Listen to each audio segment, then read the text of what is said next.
जहाँ भी होंगे अपने अहल खाना समेत अल्लाह ताला की हिफ्ज़ अमान में होंगे।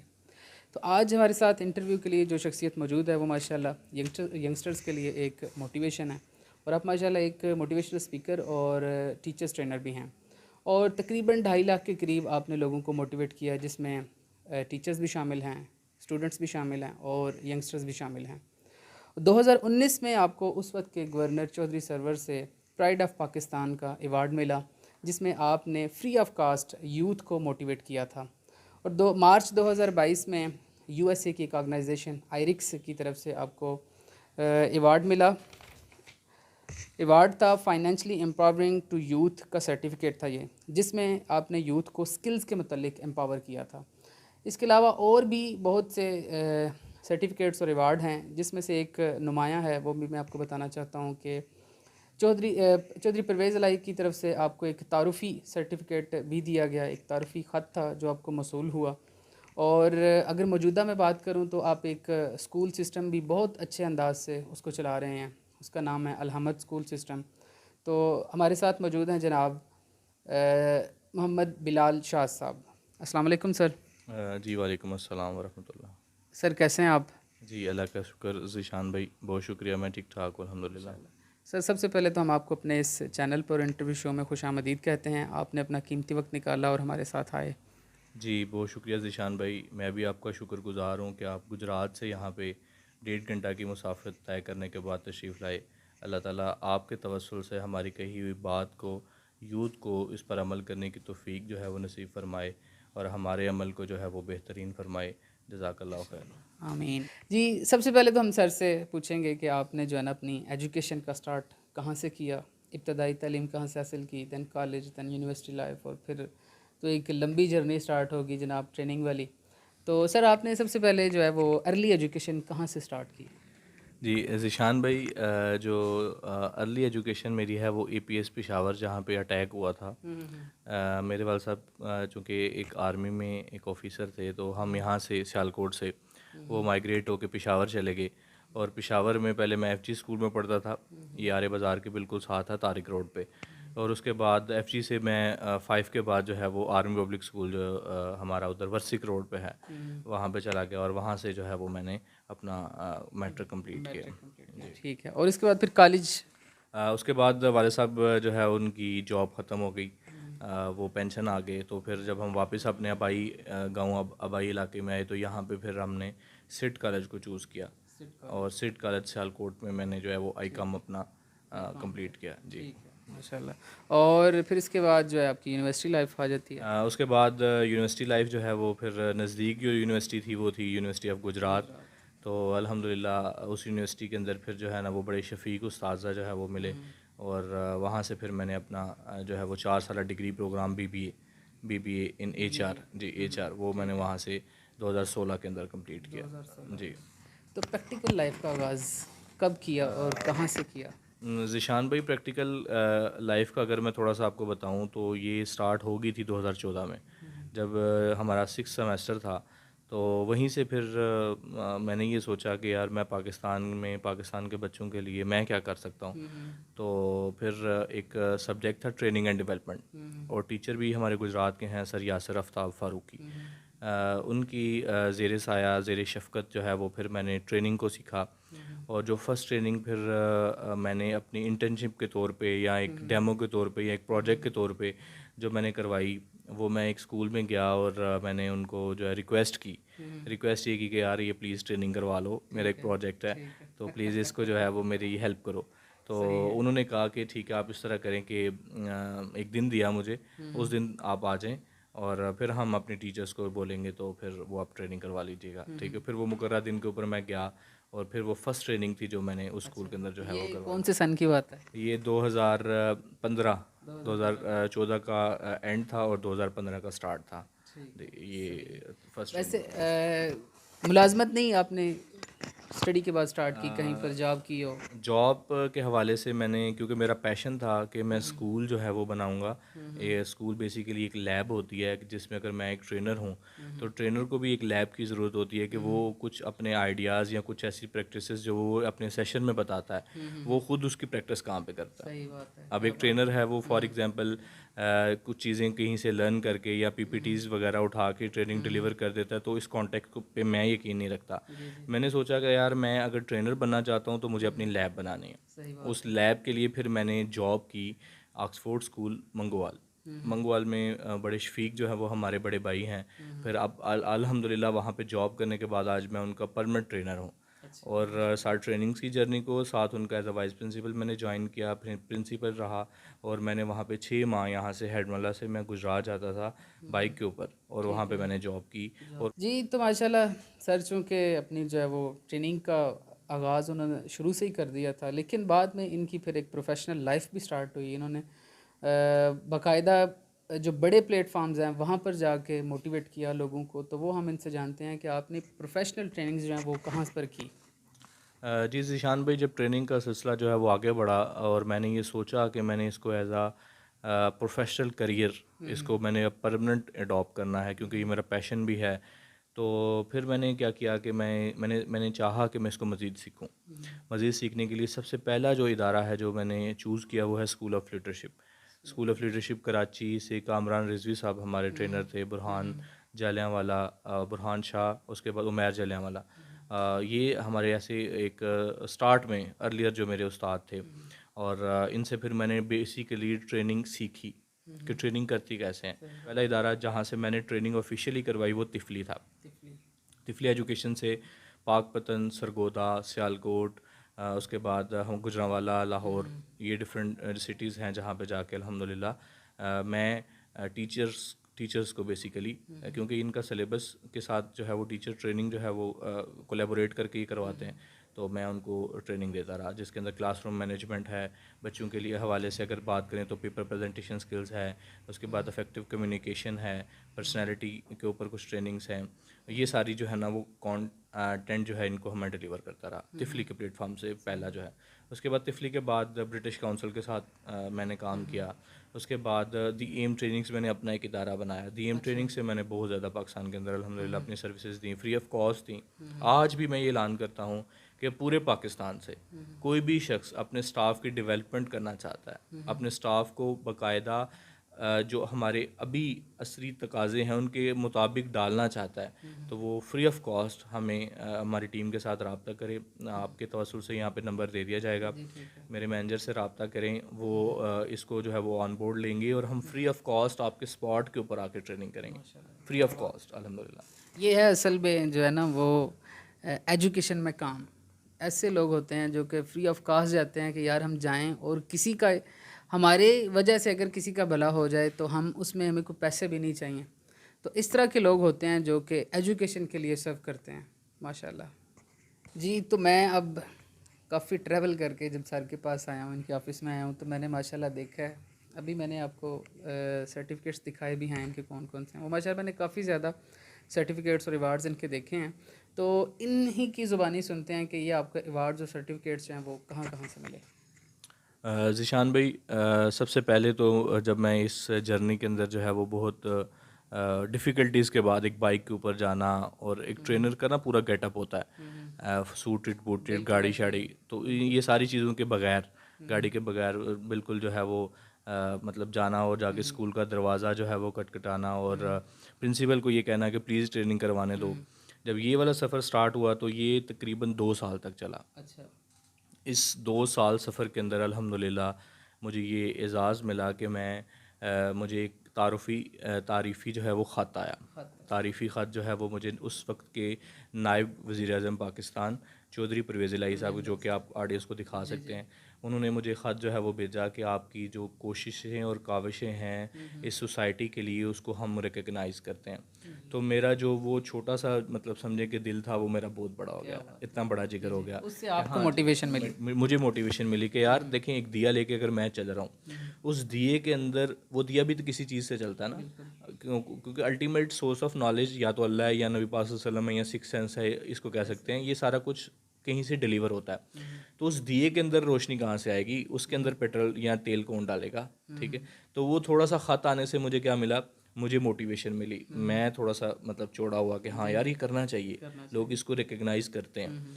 तो जी, तो इससे पहले जो हमने इंटरव्यू किया और उसमें माशाल्लाह से लाइट गई हुई थी, क्योंकि हम जिस पाकिस्तान में रहते हैं उसमें लाइट पहले तो बहुत अच्छी थी। कुछ अर्सा पहले मैं बात करूँ तो आजकल अल्हम्दुलिल्लाह कि लाइट हमें थोड़ी सी मिलती है। चले खैर, हम अपने इंटरव्यू को स्टार्ट करते हैं।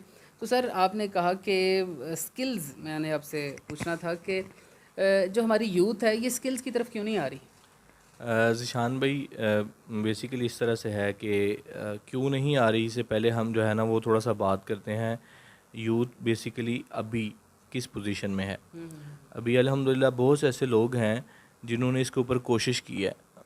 मैं नाम भी उनका ले सकता हूँ पाकिस्तान के अंदर, जो कोशिश कर रहे हैं कि हमारी यूथ जो है वो स्किल की तरफ आए, डिग्री करे, डिग्री के साथ स्किल पे। वो बेसिकली अभी क्या कर रहे हैं, अभी बच्चे जो है ना वो अपना वक्त ज़ाया कर रहे हैं। वक्त इस तरह से ज़ाया कर रहे हैं कि एक बच्चा है वो एक रेस में लग गया, मार्क्स रेस या डिग्री रेस कह सकते हैं कि डिग्री लेनी है, वाले साहब को डिग्री से गर्ज है। डिग्री में रहते हुए हमने डिग्री से क्या सीखना है इस पे कोई जो है वो तवज्जो नहीं दे रहा, या डिग्री में रहते हुए हमने साथ और क्या चीज़ें सीखनी है। और क्या चीज़ें होती है, for example confidence, for example अपना 2-4 लोगों में बैठ के आप आर्ट ऑफ शेयरिंग सीख लेते हैं। डॉक्यूमेंट शेयरिंग होता है, फूड शेयरिंग होता है, इमोशन शेयरिंग होता है, फीलिंग शेयरिंग होता है, आर्ट ऑफ शेयरिंग सीख लेते हैं। आप आर्ट ऑफ लिस्टिंग सीख लें, किसी को बड़े प्यार और मोहब्बत से सुनना, जिसकी आज कमी है, टॉलरेंस नहीं है लोगों के अंदर, जिसकी वजह से टॉलरेंस जो है वो ख़त्म हो रहा है, लोग किसी को सुनते ही नहीं हैं। आप यूनिवर्सिटी में डिग्री के साथ रहते हुए आप जो है वो किसी के दर्द को महसूस करना, उसके जगह पे खड़े होकर एम्पैथी सीख लें, सिंपैथी सीख लें। ये भी नहीं बच्चे सीख रहे, स्किल तो दूर की बात, सिर्फ एक डगर पे चल रहे हैं। वो डगर क्या है, सुबह उठना है, तैयार होना है, बड़ा सूटेड वूटेड, वाले साहब के पैसे हैं, कोई इशू नहीं है, पैसे लेने हैं और यूनिवर्सिटी चले जाना है। यूनिवर्सिटी में जाना है और जाके वही क्विज़ेस कोई इधर से करके कर लिया, ठीक है, या ज़्यादा हुआ तो टीचर के साथ बनाने की कोशिश की। तो इसमें बच्चे टाइम वेस्ट कर रहे हैं। अब यही एक रीज़न है कि उनको ये लगता है कि हमें तो मिल रहा है हलवा, बिल्कुल पका पकाया मिल रहा है, फीस लेनी हो, वाले साहब का अकाउंट है, उनका क्रेडिट कार्ड है, उनका डेबिट कार्ड है, वो वहाँ से पैसे लेते हैं, आगे जो है वो यूनिवर्सिटीज़ को दे देते हैं, दरमियान में अपने रख के अपना काम चला रहे हैं। उनको ये एहसास नहीं है कि वो अपने हाल के साथ जो है वो नाइंसाफ़ी कर रहे हैं, और जो अपने हाल के साथ नाइंसाफ़ी करता है इसकी कदर नहीं करता, मुस्तकबिल कभी भी उसकी कदर इसमें ना एक पॉइंट ये है कि स्टूडेंट्स जो हैं वो, यूनिवर्सिटी की मैं बात कर रहा हूँ, वो घर से यूनिवर्सिटी जाते तो हैं, ठीक है, और जैसे क्विज़ेस आगे पीछे से देख कर लिया, सारा कुछ कर लिया, और मेरा नहीं ख्याल कि उनको अपनी फील्ड के रिलेट वर्क भी आता होगा, ठीक है। मेरी एक एग्जांपल है, मैं वो खैर शेयर नहीं करना चाहता, लेकिन मैंने फ़ील किया कि अगर आप यूनिवर्सिटी जाते हो यार, जिधर जा रहे हो कम से कम उसको तो सीखो ना, अपनी जो फील्ड आपने चूज़ की हुई है उसका कम से कम आपको वर्क तो आना चाहिए। तो सर, आप इसके मतलब क्या कहते हैं? आपने चूँकि खुद जी बिल्कुल बिल्कुल बिल्कुल, देखिए आपने बहुत अच्छा पॉइंट रेज़ किया ज़ीशान भाई, कि हम एक डिग्री कर रहे हैं और डिग्री पूरी करने के बाद अगर हम ये करें कि सिर्फ हमें डिग्री के मुतालिक बता दो, या 10 मिनट अपनी डिग्री के ऊपर ब्रीफिंग दे दो, या पूरे सब्जेक्ट के नाम बता दो, ठीक है, या एक सब्जेक्ट का पूरा कंटेंट टाइटल सारे जितने थे वो बता दो, तो मेरा नहीं ख्याल कि कोई 10% बच्चे जो है वो दे पाएंगे, बाकी 90% नहीं दे पाएंगे। क्यों? क्योंकि एक तो जो कोर्स पढ़ाया जा रहा है उसकी बुक वो देखते ही नहीं है, बुक उन तक पहुंचती नहीं है, वो नोट्स वगैरह पहुंचते हैं, उन नोट्स को ही वो क्या करते हैं, मैनिपुलेट करते हैं, कॉपी पेस्ट करते हैं, और उसके बाद उसको जो है ना वो अपनी ज़ुबान में लिख देते हैं, और यूनिवर्सिटी के पास जो है वो कोई इस तरह का सिस्टम नहीं है कि वो जो अपने से लिखा हुआ उसको गलत कर सके, ठीक है। इधर अब चूँकि आप मोटिवेशनल स्पीकर हैं, बहुत अच्छे अंदाज से मेरा ख्याल है कि आप इसको एक्सप्लेन कर देंगे। इस यूथ के लिए आप कोई एक मैसेज दें, उनको थोड़ा सा, मेरे ख्याल से 3-4 मिनट का आप एक लेक्चर दे दें, उनके लिए एक मोटिवेशन हो जाए कि वो अपने आप को एक तो अपनी फील्ड के रिलेट जो वो पढ़ रहे हैं उसको अच्छे से अंदाज से पढ़ लें, और दूसरा उसके बाद जो उनकी प्रैक्टिकल लाइफ स्टार्ट होनी है उसमें वो चाहे क्या वो उनको जॉब करनी चाहिए या उनको एंटरप्रेन्योर बनना चाहिए। ज़ीशान भाई, बहुत अच्छी मुझे इस बात पे खुशी है कि आप मेरा एक मैसेज रिकॉर्ड कर रहे हैं इंटरव्यू के लास्ट पे। मैं ये अपनी यूथ से मुखातिब होकर ये रिक्वेस्ट करना चाहता हूँ। मैं 2014 से ट्रेनिंग और ये मोटिवेशनल स्पीकिंग, पब्लिक स्पीकिंग में हूँ। बहुत से लोगों को मैं मिलता हूँ। ज़ीशान भाई, फ़ोन आता है, ये मैं आपको रियल बात बता रहा हूँ। अस्सलाम वालेकुम सर, कैसे हैं आप? जी ठीक ठाक। सर आपसे एक क्वेश्चन है जी। मुझे ना आप इस तरह करें, कामयाबी का राज बता दें। मैंने कहा चलें ठीक है, आप इस तरह करें, फ्री हो जाएं। अभी आप जल्दी में लग रहे हैं, आप फ्री होके फिर नहीं नहीं सर प्लीज़ मुझे ये अभी आप बता दें, मैं प्लीज़। जो शख्स कामयाबी के राज को पाने के लिए इतनी जल्दी में है, उसको कामयाबी नहीं मिलती। कामयाबी के लिए आपको तड़पना पड़ता है, आपको पैदल सफ़र करना पड़ता है, आपको बाइक पे सफ़र करना पड़ता है, और अल्लाह ताला उस आपकी तड़प के इवज़ आपको कामयाबी देता है। अगर आप तड़पेंगे नहीं, आप देखें छोटा सा बच्चा है, उस छोटे से बच्चे के रोने के बाद उसकी माँ उसको दूध देती है। सेम यही आप देख लें, आपको अगर कोई बिज़नेस करना है तो बिज़नेस करने के लिए आप ये कहेंगे कि मैं फटाफट से एक बहुत बड़ी दुकान डालूं और सारे कस्टमर्स मेरे पास हैं, ऐसा नहीं होगा। आपको पूरी उसकी अपनी जगह बनानी पड़ेगी, एक स्ट्रगल करनी पड़ेगी। एक पूरा उसका प्रोसेस है। मैं यूथ से ये रिक्वेस्ट करना चाहता हूँ कि प्लीज़ उस प्रोसेस को एक्सेप्ट करें। ठीक है। ये टाइम टेकिंग होता है, ये कभी भी ऐसे नहीं होता कि आपको प्लेट के अंदर कोई चीज़ डाल के दे दी जाए। रब ताला भी ये देखते हैं कि क्या ये जो बच्चा है, ये जो कामयाबी मांग रहा है, दुआ भी करता है उसके लिए, जी जी क्या ये अपने आप के साथ धोखा तो नहीं, झूठ तो नहीं बोल रहा कि कोशिश उसके लिए नहीं करता, दुआ मांगता है। जी जी ठीक है, तो वो दुआ मांगना भी ज़रूरी है, लेकिन उसके साथ कोशिश करना भी ज़रूरी है। शॉर्टकट की तरफ ना आ जाए। दुनिया के अंदर कोई भी शॉर्टकट नहीं होता। दुनिया में आप ये आप ये कॉन्सेप्ट है, इसके ऊपर आप लोग कहते हैं जी हमें स्मार्ट वर्क की तरफ जाना चाहिए। मैं कहता हूँ स्मार्ट वर्क एग्जिस्ट नहीं करता, होता वो हार्ड वर्क ही है, लेकिन वो किसी ने इतना उसको प्रैक्टिस कर करके कम टाइम के अंदर उसको करने का तरीका सीख लिया होता है। आप भी वो सीख लें, कोशिश करें, प्रैक्टिस करें, ठीक है, वो तड़पें, उसके लिए दुआ करें, उसके लिए पैदल निकलें, मोटरसाइकिल पे निकलें, लोगों से मिलें, रिसोर्सेज को इकट्ठा करें, लोगों को इकट्ठा करें, बिठाएं, अपनी बात सुनाएं, प्रपोजल लेकर जाएं, इंडस्ट्रियल से मिलें, उनको बताएं कि मैं ये कर सकता हूँ, अपने अंदर स्किल पैदा करें, अपने अंदर बात करने का तरीका पैदा करें, और फिर उसके बाद जब आप एक अच्छा प्रपोजल किसी के पास लेकर जाएं और आपकी बात के अंदर वज़न हो, झूठ बिल्कुल ना हो, वज़न हो, और उसके ऊपर आपने प्रैक्टिकली होमवर्क किया हो, तो मैं ये आपको चैलेंज के साथ कह सकता हूँ कि अगर आपकी बात भी सुन, लोग पैसे लेकर ढूंढ रहे हैं लोगों को। मैं अभी भी पाकिस्तान की आपको एग्जांपल दूँ, वो इस चक्कर में है कि हमें कोई लोग मिले, हमारे पास पैसा है, वो बिज़नेस करें, हमारे पास पैसा है, स्कूल बनाए। ठीक है, मैं अगर आप मुझे इजाज़त दें, मैं आपको एक वॉइस क्लिप अभी प्ले करके सुना सकता हूँ। पेरिस से मुझे एक वॉइस मैसेज आया है कि हमारे पास जगह है, आप स्कूल बनाना चाहते हैं, ये करीबी एक टाउन में, तो आप मुझे जो है वो रिप्लाई करें, आपका नंबर हमने यहाँ से लिया। तो लोग तो पीछे लगे हुए हैं, लेकिन लोग ये देखते हैं कि आपकी वर्थ क्या है, और वर्थ हमेशा प्रोसेस के बाद आती है। मुझे भी इस तरह की ना 2-3 ऑफर्स आई कि जगह भी हमारा होगा, पैसा भी सारा होगा, आपने चलाना है। मुझे भी ऑफर्स जी जी जी, ये बिल्कुल, ये उन्हीं लोगों को आती हैं जो वो उस प्रोसेस को क्या करते हैं, उस प्रोसेस को एक्सेप्ट करते हैं, उसके अंदर से खुद को गुजारते हैं, गुजारने के बाद सामने आते हैं, कभी भी शॉर्टकट के ऊपर बिलीव नहीं करते, फिर अल्लाह ताला जो है वो अता करते हैं। ठीक है, माशाल्लाह। इसके साथ ना एक थोड़ा सा ना आप पेरेंट्स के मतलब बता दें कि पेरेंट्स को अपने बच्चों को वो कैसे ट्रीट करना चाहिए, उनको बच्चों को कैसे मैनेज करना चाहिए। ये मैं बात कर रहा हूँ स्कूल लाइफ की। आजकल मैं देखता हूँ बच्चे ज़्यादातर ना मोबाइल की तरफ जाते हैं। मेरे पास भी जो ऑफिस में जितने भी पेरेंट्स आते हैं वो यही कहते हैं कि हमारा बच्चा जो है ना वो ज़्यादा मोबाइल यूज़ करता है, घर में जाए तो मोबाइल के साथ लग जाता है, ना मिले तो रोता है।